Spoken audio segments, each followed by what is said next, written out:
eu calculei esses números dos escritórios de contabilidade do Brasil naquele momento. Só para vocês terem uma ideia, os escritórios, na média, têm um ticket médio de R$ 986. Nossa, maior do que eu imaginava que fosse. Na média. Tem uma margem operacional, a margem por cliente mesmo, em números absolutos, de 336, ou seja, a margem de 34%. Uma margem de 34% significa ter um custo de 66%. Né? Achei pequena a margem e alto custo. Exatamente. Tem o lifetime é calculado aqui, deu 18 anos. Eu creio que não tenha sido tão bem compreendido assim pelo pessoal. Na realidade, foi compreendido. O que acontece é que muita gente não considera inadimplência como cancelamento. E quando o cliente deixa de pagar por mais de 30 dias, significa que ele cancelou. Eu sei que você que está nos assistindo aí gosta de fazer trabalho voluntário, eu também gosto, mas quando o cliente deixa de pagar e você está trabalhando por ele, ele já cancelou o contrato, tá? Só você que não descobriu ainda. Então, muita gente não considera esses números, por isso que deu um lifetime tão grande. E deu um lifetime value médio de R$74 mil, ou seja, cada cliente vale R$74 mil, trazendo esse número sem fazer conta de juros de valor presente, tá? O que significa que cada escritório, em média, tem um lifetime value total de R$5.900.000, 6 milhões. Ou seja, um escritório que fatura por ano, em média, R$900 mil, em tese, tem um lifetime value de quase 6 milhões. Né? Se ele fatura por ano R$900 mil, vamos arredondar, R$1 milhão por ano de faturamento dá 6 milhões de lifetime value. Dá por causa da baixa taxa de cancelamento e não por causa da margem. Só que aí vem a ciência da estatística, porque eu só acredito em estatísticas que eu mesmo possa manipular. Então, o que são acontece? As melhores essas. Estatística é o seguinte, se você coloca seu pé no freezer e sua cabeça na geladeira, na média você está na temperatura ambiente, na prática você morreu. Né? Então, eu fiz uma separação. Eu peguei os 20% maiores escritórios e os 80% menores. E aí os números dão completamente diferentes. Olha, só para você ter ideia, 80% menores faturam por ano, tem receita anual por ano de R$360 mil. Tem o ticket médio de R$580. Tem uma margem operacional, é a mesma, 34%. Né? Que bom, ficou a mesma margem. Ficou. Grande ou pequeno, eles estão ineficientes do mesmo jeito. Eu achava que o pequeno era um pouco mais eficiente, viu, Roberto? Tinha essa sensação. Infelizmente não é. Só que aí o lifetime, só que a taxa de cancelamento é baixa, e aí o que significa isso na prática? Os escritórios, se você pegar como um todo, uma regra geral, nós temos 4 estratégias, né? Aumentar o ticket, aumentar a margem operacional, reduzir o cancelamento ou aumentar a quantidade de clientes. Dificilmente eu recomendo, tem que olhar cada caso, né? Mas dificilmente, num escritório padrão desse, eu recomendo começar a aumentar a quantidade de clientes. Por quê? Porque para você aumentar um cliente no ticket médio de... Cadê? 600, qual que eu falei? 580, R$600, né? Tem um negócio que chama CAC, custo de aquisição de cliente. Você não consegue adquirir um cliente novo por menos de 3x. O que é 3x? É 3 vezes o valor da mensalidade. Por quê? Eu consigo, eu tenho indicação. Você tem indicação esporádica, mas se você fizer um processo contínuo de captação de novos clientes, né, você vai ter que investir, você vai ter que colocar algum tipo de ação, que a gente já até viu aqui com a Mônica, né, foi sensacional, e isso exige investimento, ou seja, dinheiro inicial. E o custo de aquisição de clientes é raro, é muito difícil ele ser menos que 3 vezes o ticket médio que você está buscando. Então, se você quer captar um escritório que tem 52 clientes e quer dobrar de tamanho, ele tem simplesmente que investir R$ 1.758 por cliente vezes 50. Tem que investir 3 meses de faturamento. Ele vai investir 3 meses de faturamento. Ele vai investir quase R$100 mil. Por um escritório que fatura 300, é um terço do faturamento dele. Ele não tem esse dinheiro guardado. Né? Ele não tem capacidade de investimento. Então, dificilmente eu recomendo para algum escritório de contabilidade nessas configurações, tá? Tem que deixar muito claro que nessas configurações, crescer na base. Até porque ele vai crescer ineficiente. Então, primeiro faz caixa. Como que faz caixa? Você reduz o cancelamento, mas o cancelamento em tese está bom. Em tese, tem que ver o caso específico. Como é que faz caixa? Melhora a eficiência e vende mais para o mesmo cliente, para o cliente da base. Isso é estratégia, definir o que você vai fazer. Depois você define a tática, como fazer. Né? Por quê? Porque tem gente torrando dinheiro, ainda mais escritório nesse perfil aí pequeno, torrando dinheiro, jogando dinheiro fora, no lixo, com ações de marketing para aumentar a base, ao invés de aumentar a eficiência. E Vicente Sevilha, o profeta da automação, como que aumenta a eficiência de um escritório de contabilidade? Conta pra gente. Bom, muita gente imagina, Roberto, que para aumentar a eficiência só a tecnologia basta, mas eu apoio essa coisa de... vamos lá. Oferece, né, pelo menos. Eu aceito sim, depois eu pego aí. Eu estava dizendo o seguinte, que então muita gente imagina que para aumentar a eficiência somente tecnologia basta, né? Mas eu acredito que a tecnologia é um dos pilares, mas eu diria que tem outros dois, né? Então eu quero falar de 3 pilares que eu considero importantes para aumentar a eficiência. Primeiro é você ter um bom investimento em pessoas. Uma equipe bem preparada, uma equipe coesa, uma equipe que conhece os propósitos, que está motivada, que está focada nos propósitos do negócio. O segundo pilar que eu considero muito importante é você dedicar energia para analisar os seus processos internos. É entender a maneira como você faz as coisas dentro da sua empresa, antes mesmo de olhar a tecnologia. Identificar quais são os processos mais importantes, separar esses processos mais importantes e dentro dessa construção de análise dos processos, inclusive identificar que processos são mais indicados para certos tipos de clientes e que processos são mais indicados para outros tipos de clientes. Nós falamos até disso outro dia aqui, né, Roberto? Em geral, o que é muito comum a gente ver é você pega o cliente mais complicado que você tem, mais exigente, o cliente que tem mais variáveis, o cliente que tem mais condicionantes, e mais complexidade. Mais complexidade, obrigado. E cria um processo para atender este cliente. E aí você pega uma empresa do Simples Nacional e aplica para essa empresa do Simples Nacional o mesmo processo. Com uma imagem, Roberto, que até faz sentido, né? Bom, se tá bom para este cara que é super complexo, vai funcionar muito bem, é super seguro para a empresa que é muito simplesinha. Do ponto de vista de segurança, esse raciocínio pode até fazer sentido, mas do ponto de vista de eficiência, eficácia e custo do processo, não faz sentido nenhum. É um processo muito mais claro. Aliás, não faz nem sentido para o próprio cliente.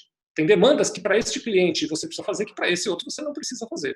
Então, rever os processos antes mesmo de olhar a tecnologia é fundamental. Desenhar um modelo de processo simples o suficiente e, se for preciso, desmembrar o processo para a empresa do simples é de um jeito, para a empresa internacional de lucro real, que tem diferencial de alíquota, ICMS por substituição tributária, IPI, PIS, COFINS, monofásico, é outro processo, é diferente, não pode aplicar o mesmo processo. Então, eu melhorei, capacitei, investi na equipe, nas pessoas, melhorei, capacitei e investi nos processos, aí eu busco tecnologia que aprimore mais ainda esse conjunto e com pessoas bem preparadas, motivadas e com processos adequados e tecnologia correta, eu reduzo o custo operacional, não é só que eu reduzo, eu despenco o custo operacional. Você sabe como é que chama isso tudo que você falou? Processo de segmentação do mercado. Muitíssimo obrigado por nomear a minha fala. Isso é um processo de segmentação do mercado, onde você alinha sua máquina de captação, produção e entrega para um determinado público. Não adianta você usar espingarda de chumbinho para matar um elefante, nem usar um canhão para matar uma mosca. Exatamente. Então, assim, você alinha a sua empresa para um determinado nicho. E estratégia, como eu já falei isso, não sei, acho que foi hoje, né, ontem, não sei. Você tem falado tanto que é até difícil de lembrar, né, Roberto? Acho que foi ontem, lá no negócio do mas tá falado. É sempre bom relembrar, é sempre bom relembrar. Estratégia é falar mais não do que sim, né? Falar mais não do que sim. Então, chega 10 clientes, você vai falar não para 9. Mas por quê? Porque senão você cria complexidade na sua linha de produção e não consegue ter eficiência no processo de captação, produção e entrega. Bom, voltando aqui à questão, ao nosso ponto. Descartado, então, para esse caso, a possibilidade de expansão da base. Então, essa estratégia não serve para esse caso. A estratégia de aumento de fidelidade, também se considerarmos aqui que ele tem um cancelamento só de 6% ao ano, o que é 6% ao ano? De cada... Se ele tem 50 clientes, ele perde 3 por ano. Né? Então, assim, o esforço de fidelização é muito grande perto do número. Restam 2 variáveis. Trabalhar a margem operacional, que é exatamente isso que a gente falou, criar eficiência no processo, e aumentar o ticket médio, fazer novas vendas Não, aí eu já cortei meu meme. Eu só Deixa eu falar meu meme. Deixa você falar, eu só queria te fazer um pedido. Quando você tiver um espacinho aí, antes de você falar sobre aumentar o ticket médio, eu queria falar sobre a margem operacional de novo, tá bom? Tá. Faz o meme. Mas só fazer o meme, depois eu te volto. Porque você não aumenta o ticket falando assim, chegando pro cliente falando, eu podia estar roubando, eu podia estar matando, eu só vim cá pedir para aumentar meu honorário. Aumentar meu preço. Meu custo aumentou. Aí, cada um com seus problemas. Se seu custo aumentou, o problema é de quem? Seu. Não é meu. Eu tenho que virar. Muda o processo, né? Muda o processo. Exato. Faço de outra maneira. Exato. Né? Diga, Vicente, como que melhora a eficiência, então? O mago. Não, eu ia só te fazer uma. Não, como melhorar, a gente já falou sobre isso, né? Eu acho que tem uma decisão também que é interessante falar sobre gestão de negócio contábil. Imagine o seguinte: você está me falando agora que a margem operacional dessas empresas que você usou para o teu estudo é de 34%, se eu não me engano, não é isso, Roberto? Isso mesmo. Kátia, tem cafezinho sim. Você estava perguntando se tem cafezinho. Acabei de ver, tem cafezinho sim, viu? Você estava dizendo que a margem, então, é de 34%. Vamos imaginar que, usando, por exemplo, as dicas que eu dei agora há pouco, né, a empresa investiu em qualificar mais ainda as pessoas que ela tem, a empresa investiu em analisar e melhorar os seus processos, seja simplificando ou seja diferenciando processos por segmentação. Vamos imaginar que a empresa investiu em tecnologia e, como resultado desses 3 investimentos, Roberto, a margem que era de 34%, vamos imaginar, foi para 54%. Vou fazer então, ele teve um aumento de 20%, ele teve um aumento da margem operacional, tá bom? A pergunta seguinte é: o que fazer com essa margem operacional? Algumas empresas, Roberto, eu queria que você me ajudasse a pensar nisso, eu queria ouvir teu comentário. De verdade, aqui não estou levantando a bola para ele falar, eu quero ouvir a opinião do Roberto sobre isso. Aumentei a margem. Quando a margem aumenta, eu tenho algumas opções. Por exemplo, os sócios podem levar mais dinheiro para casa. Tá doido? A margem que aumentou, estou dando opções aqui. A margem que aumentou, os sócios levam mais dinheiro para casa. A segunda opção é: a margem que aumentou, eu de alguma maneira invisto em desenvolver outras soluções dentro da minha empresa. Eu reinvisto no meu negócio. E a terceira maneira, que eu estou vendo muita gente fazer isso também, eu dou esse aumento de margem para o cliente na forma de redução de preço. Uma opção. Lembra que a gente... Eu queria que você comentasse essas 3 aí, Roberto, por favor. Nós temos 3 caixinhas na vida, né? Que a gente tem que poupar. Uma caixinha para as dificuldades, uma caixinha para os sonhos e uma caixinha para o dia a dia, né? Para os investimentos, né? Para os investimentos, para a aposentadoria. A empresa não tem aposentadoria, a empresa tem investimento. Então, do que sobra, parte você tem que guardar para investir, porque senão você nunca vai conseguir... por exemplo, quando você resolver o problema da eficiência, você não vai conseguir partir para a segunda etapa. Você não vai ter grana, você não vai ter dinheiro para colocar na segunda etapa. Então, você tem que ter uma caixinha para guardar para investimentos. Você tem que ter uma caixinha para o Covid. Né? Tem a caixinha do Covid. Então, um pedaço do que sobra de dinheiro na sua empresa, você tem que guardar para emergências. Aí você vai falar assim: mas Covid nunca aconteceu na vida, como que eu ia prever Covid? Gente, que planeta que vocês estão vivendo? Crise da Zélia Cardoso de Mello, que rapou o dinheiro da nossa poupança. 2 do Sarney, para quem não foi fiscal do Sarney não lembra, faltou tudo. Teve apagão de 2001 no FHC. Crise do subprime e crise de 2014, porque o governo gastou muito mais do que arrecadava, acabou com... não tinha onde tirar dinheiro, né? A taxa de juros vai para cima, o país explode. Né? E agora a pandemia. Então, tudo na vida, a cada 5 anos tem uma crise. Os economistas dizem que de 7 em 7 anos você tem ciclos, assim, né? Exato. Só que esse ciclo está encurtando. Esse ciclo está encurtando de crises, né? Você já acha que está de 5 em 5 já? Eu sei lá, eu faço... Minha caixinha aqui é para 2. Mas por quê? Porque se não vier, tudo bem. Aí eu tiro o dinheiro da caixinha da crise e coloco na caixinha do investimento, entendeu? Eu planejo, assim, sobrou, boto dinheiro na caixinha da crise. Sobrou, bota dinheiro na caixinha do investimento. Sobrou, bota a caixinha do sonho, que no caso da pessoa jurídica, distribui para o sócio.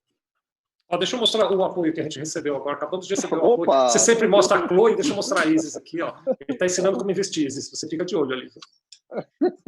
Então, o que sobra, você não distribui. Assim. E outro erro que todo mundo não. Todo mundo, menos você e os nossos ouvintes, menos você e os nossos ouvintes comentem, né?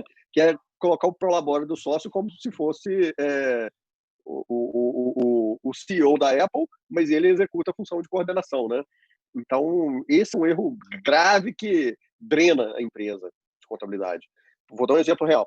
Imagina que o sócio tem um Prolabore de R$ 13.000, mas ele está lá na função de coordenador fiscal. É isso Imagina. que o mercado paga para um coordenador fiscal?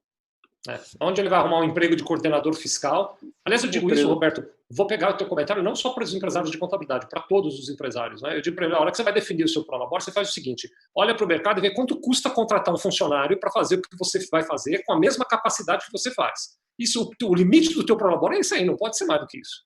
Exatamente. É você se contratando. E você ainda deu sorte que a entrevista de emprego é mais fácil. Está pulada, você já sabe o que vai ser perguntado. Exatamente. Mas é uma entrevista de emprego. O salário é um salário de mercado. Né? Tem um nome bonito de Prolabore, mas é salário. O lucro é outra história. Então, o lucro você divide nessas 3 caixinhas. Bom, voltando. Estratégia de aumento de eficiência operacional e estratégia de aumento de ticket. Como aumenta o ticket, não é chegando para o cliente tocando violão no ponto de ônibus e falando que eu podia estar matando, eu podia estar roubando, eu podia estar usando tóxico, eu só vim aqui pedir para aumentar meu honorário porque o Covid comeu minha renda. Não é assim. Não é assim. Você tem que criar novos produtos para oferecer para o seu cliente. Ah, mas como? Então tá. Então tem que ser um gênio da lâmpada. Eu vou sentar ali naquela cadeira, eu vou meditar durante 3 horas e vou descobrir uma ideia genial para vender para o meu cliente. É assim? É assim, Vicente, que faz? O Gilberto ensinou pra gente como é que faz. Nossa, né? Gilberto, se ele ouve você falando assim, o Gilberto bate em você e em mim, né? Para quem não conhece, o professor Gilberto Cunha, um grande abraço para ele. É um homem que conhece muito sobre mercado e que algumas vezes já esteve conosco. Inclusive, ele ensina no nosso curso do ISEG lá, né, Roberto? E ele tem toda uma técnica para a criação do produto. Acho que é sempre interessante relembrar as técnicas dele. Só vou aqui, antes de falar um pouquinho disso, lembrar o Thiago, nosso operador aqui, que está sempre com a gente cuidando. Thiago, deixa o filme do Fort Summit no ponto aí, que logo a gente vai passar, tá bom? Mas aí o que o Gilberto diz? O Gilberto diz o seguinte, que a criação do produto tem que levar em conta as necessidades do cliente. E aí pode acontecer, Roberto, de alguém que está nos ouvindo aqui dizer, então tá fácil, eu vou ligar para o cliente e perguntar ao cliente o que você precisa. O que já seria algo demais, porque normalmente quando a gente cria produto, não só contador, qualquer empreendedor, o que a gente faz é se fecha numa sala, pensa, tem uma ideia que nós achamos brilhante e tenta convencer o cliente que aquela ideia é brilhante. Geralmente é assim que eu vejo o modelo geral de criação de produto, por isso que eu acho que quando o professor Gilberto Cunha fala, é sempre glorioso de ouvi-lo, né? Porque ele diz, não, você tem que falar com o cliente. Aí você vai dizer, tá bom, então tá bem, vou aceitar a dica, vou ligar para o cliente e perguntar o que ele precisa. Mas aí o próprio Gilberto fala, né, e eu vou fazer eco aqui com ele, que o Henry Ford é o seguinte, se eu tivesse perguntado para os meus clientes o que eles queriam, quando eu criei a Ford, eles teriam me dito que queriam cavalos mais rápidos. Eles não teriam me dito que eles querem carros. Eu fico imaginando o McDonald's, quando veio para o Brasil, na década de 80, ele perguntando assim, o que vocês querem comer? Aí todo mundo ele falaria assim, arroz, feijão, bife, batata frita, um zoiudo por cima, alface e tomate. Ninguém falaria 2 hambúrgueres, queijo alface, molho especial, num pão com gergelim. Nunca. Então, quando a gente fala, mas agora quem está nos assistindo está confuso, Roberto, porque ele está falando assim, mas eu pergunto ou não pergunto para o cliente? Vocês estão falando para perguntar, mas não é para perguntar? Mas não é para perguntar, você pergunta, mas não é para perguntar o que você quer, cliente. Não é assim. Você se aproxima do cliente, entende a realidade dele, usa uma coisa que eu chamo de sabedoria do espelho, aprendi a chamar de sabedoria do espelho para se pôr no lugar dele, entende o dia a dia dele, entende as dores que ele passa no dia a dia dele, vê as dificuldades que ele tem no dia a dia dele e encontra neste conjunto oportunidades de você oferecer ajuda dentro das suas capacitações. Então, eu vou dar só aqui um exemplo, que eu já repeti algumas vezes, mas é sempre um bom exemplo. Outro dia desse estava conversando com uma contadora do Tocantins, e ela estava me dizendo que ela ela confessou para mim, falou, não foi uma escolha. Acabou acontecendo que um dia eu tive uma clínica médica cliente, essa clínica me indicou para mais uma, me indicou para mais uma, daqui a pouco eu tinha um monte de clínicas médicas clientes. Os serviços padrões que eu fazia para essas clínicas médicas eram apuração de tributos, folha de pagamento e contabilidade. Era isso que eu fazia como padrão. E vivia a minha vidinha ali. Acontece que eu comecei a perceber, conversando com uma clínica médica e com a outra, depois com a outra, depois com a outra, a maioria das clínicas atende por convênio, né, Roberto? E o convênio, para pagar as consultas, exige que a clínica mande um relatório das consultas que ela atendeu, dos pacientes, tem lá uma série de informações, e aí a clínica submete este relatório ao convênio, pedindo para o convênio pagar as consultas que a clínica atendeu. Na medida enquanto isso vai acontecendo, os convênios frequentemente dessa lista, então se eu submeto uma lista com 100 consultas que eu atendi naquele convênio naquele mês, o que ela percebeu, essa contadora, é que 20% caíam no que eles chamam de glosa, e a clínica só recebia 80%. Os outros 20% o convênio recusava, porque tinha algum erro de preenchimento, porque tinha alguma informação incorreta. Percebendo isso, o que ela fez? Sem perguntar o que você precisa. Ela ofereceu para as clínicas: você não quer que eu e minha equipe façamos a prestação de contas para o convênio e a conciliação para saber se você está recebendo tudo direitinho ou não, e a cobrança e o trato com o convênio? E a maioria das clínicas aceitou. Então, ela foi capaz de entender uma necessidade das clínicas e foi capaz de, a partir disso, criar uma solução que ela vendeu como um serviço novo, que ela tratou de criar nisso um negócio. Então, o primeiro passo é viver a vida do cliente, né? Eu falo o seguinte: você que é empresário da contabilidade, participa de eventos da área contábil, certo? Está vendo aqui nossa conversa, inclusive. Mas você participa de eventos, você participa de conversas da área do seu cliente? Pois é. Se você não está próximo a ele, muito pouco provável você conseguir criar novos produtos. Até porque se você não está perto dele, você não vai conseguir enxergar o que ele precisa, né? Porque não basta quando nós estamos perguntar, você tem que ver o que ele precisa. Esse é pré-requisito, mas tem um outro aspecto que é o seguinte: normalmente os contratos e a venda do serviço contábil é igual quando você vai em resort, né? Ao inclusive, né? Que tem buffet lá e tem de tudo. E aí o cliente come camarão com uísque 12 anos e tem que pagar os mesmos R$600, né? Normal. O ponto é, se você não tiver pacote com clareza do que o cliente está comprando, transparência, pacote PMG, igual pipoca de cinema, né? Você não vai conseguir fazer o upgrade de pacotes. Você não vai conseguir fazer novas vendas para os mesmos clientes. Então, outro ponto importante é fazer esse empacotamento dos serviços. E empacotamento, gente, não tem mistério, não tem magia nenhuma por trás, não. É dizer o que está incluído, o que não está incluído no pacote. Exemplo, pacote básico, está incluído o quê? Atendimento via chat ou atendimento remoto, com processamento de tantos funcionários, com processamento de tantos documentos, né? Pacote médio está incluído o quê? Isso tudo, mais uma reunião mensal de avaliação de resultados. Pacote Big, Ultra Mega Power, né? Com o balde do Thor, né? Ou do Coringa. Está incluído o quê? Tudo isso mais implantação de sala de guerra, por exemplo, né? Ou de acompanhamento estratégico da empresa. Ou seja, ter clareza no que o cliente está comprando, porque senão você jamais vai conseguir fazer upgrade de pacotes, aumentar seu ticket médio. Bom, agora, eu queria assustar você, Vicente, eu queria te assustar mais. Eu queria falar os números dos 20 maiores. 20%. Não, mas então termina dos menores, porque você falou o ticket médio e falou a margem operacional, mas você não falou o tempo de contrato e nem o lifetime value. É o mesmo. Ou se você falou, eu me distraí. É 17 anos, é a mesma coisa. Agora, o lifetime total deu 2 milhões, né? Ao invés de... Então, um escritório que fatura 360 mil por ano, mantidas essas proporções, tem um lifetime value de 2 milhões. Aí você deve estar se perguntando aí por que então, que não é vendido por esse preço. Será que você sabe por quê, Vicente?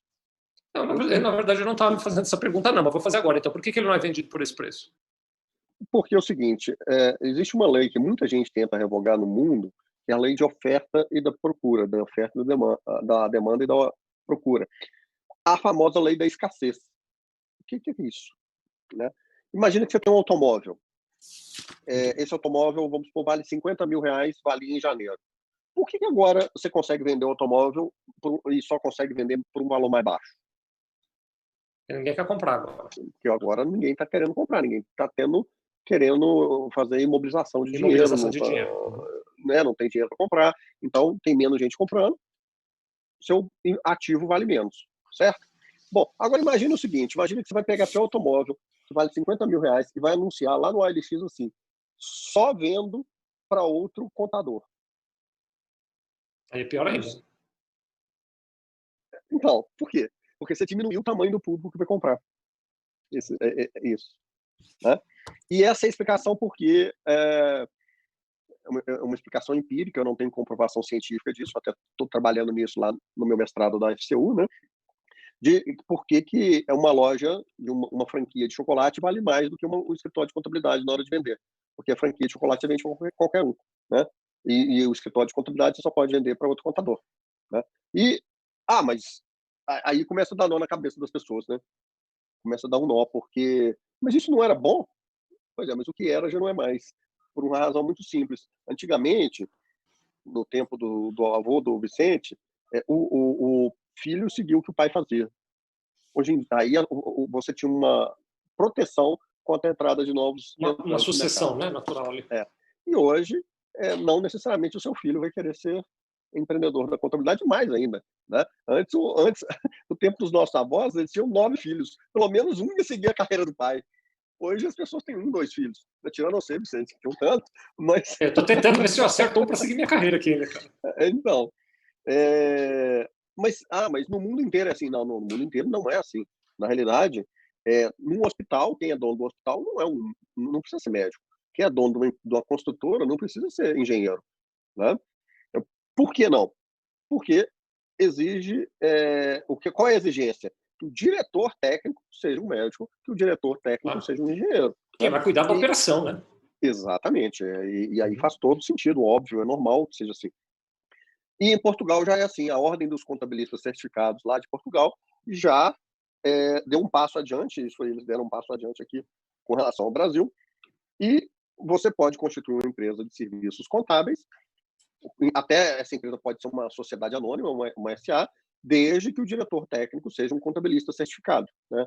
O equivalente aqui no Brasil tem um registro no CRC, no Conselho. Isso aumenta o valor de mercado do escritório. Porque na hora que... mas eu não estou criando um escritório para vender. Não está.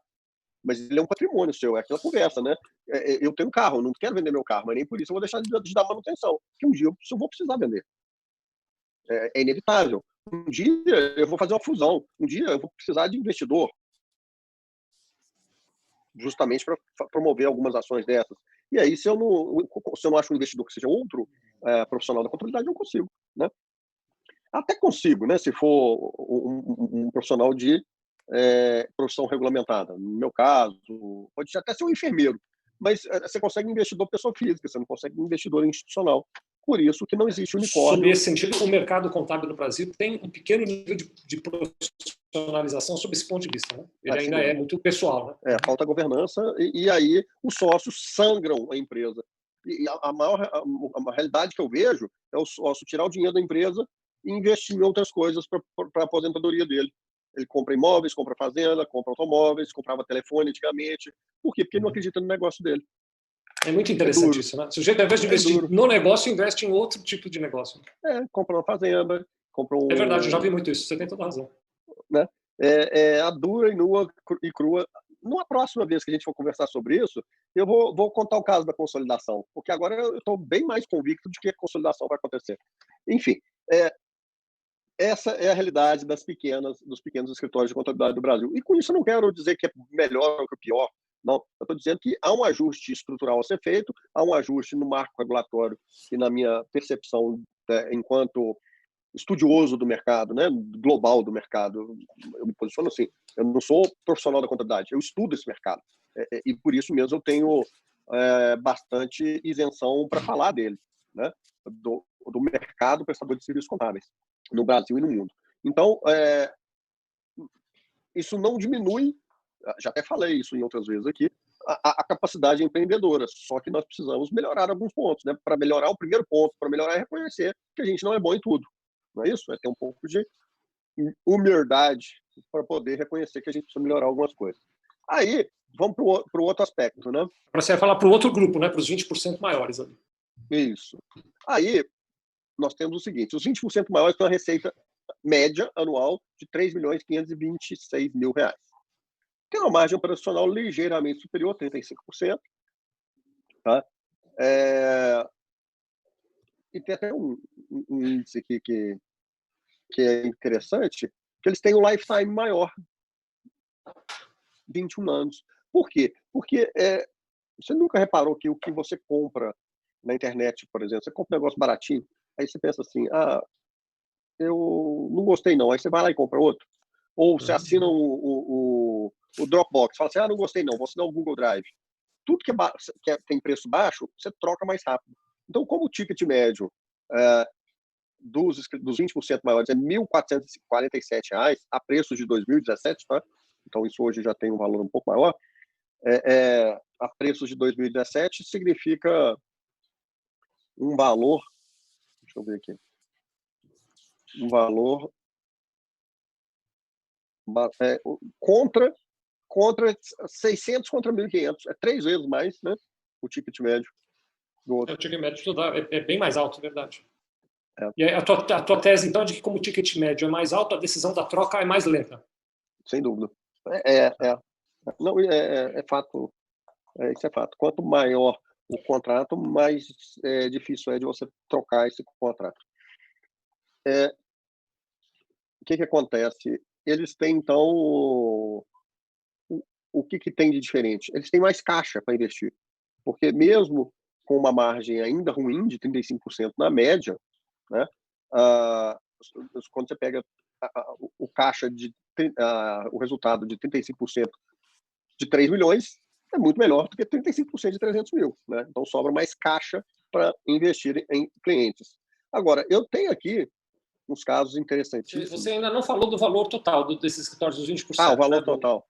O lifetime value. O valor, lifetime value total é só 200 milhões de reais, 190 milhões de reais.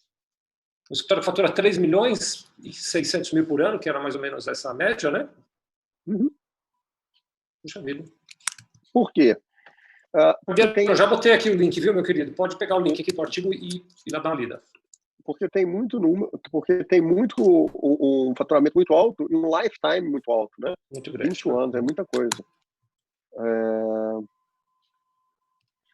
Vou pegar aqui um muito doido, um bem grande, que não é o seu não, viu, Vicente? Engraçado, né? Que quando a gente vai analisar o detalhe, a gente vê que empresas tomam decisões muitas vezes equivocadas. Esse escritório tem faturamento de 13 milhões de reais, tá? É até bem grande, concorda? Tem 3 vezes a média. Faturamento anual de 13 milhões. Uhum. 5 vezes a média dos 20 maiores. Então, está lá no topo da pirâmide. É um outlier esse. Só que ele tem um lifetime de 7 anos. É um lifetime muito pequeno. Né? Então, por mais que ele tenha um faturamento de 3 milhões, o lifetime value total dele é 21 milhões. Ele vale... Por quê? Porque o custo operacional dele... Deixa eu ver aqui. É isso que eu ia te perguntar. O problema é no custo operacional ou é na duração do contrato? Nas duas, né? O lifetime é baixo. O lifetime está pequeno e provavelmente ele tem um custo operacional grande também. Tem uma margem bruta de 26%. Né? É muito pouco, entendeu? Então, assim, trabalhar em média... Não conheço o caso, de verdade não conheço, mas, assim, na operação, o que eu diria é precisa melhorar processo, aplicar tecnologia e reduzir custo operacional. Sem dúvida. Então, achei um aqui que é sensacional, 47% de margem bruta. Olha que bacana. É um escritório que tem receita anual de 9 milhões de reais. Tinha, né, em 2000 com uma bela margem bruta. Início de 2019. E o tempo de vida dos contratos, Roberto? É tão grande que chega a beira o absurdo, porque ele tem só 900 e poucos clientes, né? Engraçado que num ano ele captou 40 clientes, tinha 94 clientes, em um ano ele captou 40 clientes, teve um crescimento gigantesco, né? Um crescimento de 40% ao ano em quantidade, mas um crescimento em receita recorrente de 20% só, ele conseguiu contratos menores, que foi um negócio interessante, mas ele manteve a margem bruta de 47% com um lifetime de 97 anos. Nossa, assim, é até absurdo, porque a gente sabe que uma empresa é raro, mas é um caso sensacional, assim. Até nem posso falar muito, senão vocês vão acabar descobrindo. E ele tem um negócio que chama tem o custo de aquisição de cliente e tem um time to recover, né, do CAC. O que é isso? É o payback do CAC, de 1 mês e meio. O que acontece? Muito rapidamente ele repõe. Mas como é que a estratégia que ele usou, que sensacional e que vocês têm que usar também? Ele fez parceria com uma empresa de software, né?